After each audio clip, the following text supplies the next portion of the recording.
So I differentiate stem cells into brain cells. And what I do here is try to create an environment using a material called hydrogel. Try to create an environment which mimics what happens within your brain cell, basically. So now most of the conventional stem cell differentiation happens on a dish and happens in 2D. So you know how you just grow it on a dish like this and that's it. Now this is on a 3D, right? It closely mimics your body, you see that?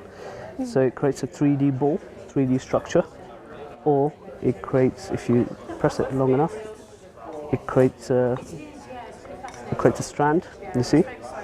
Now that strand, or the 3D ball, mimics a spinal cord or your brain, right? So what you would have stem cells or differentiated cells in there.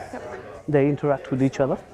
So the top cell would be able to interact with the bottom cell, and that wouldn't happen on a 2D culture. So this is like the real world application of stem cell biology, and this is where the engineering aspect comes into it as well.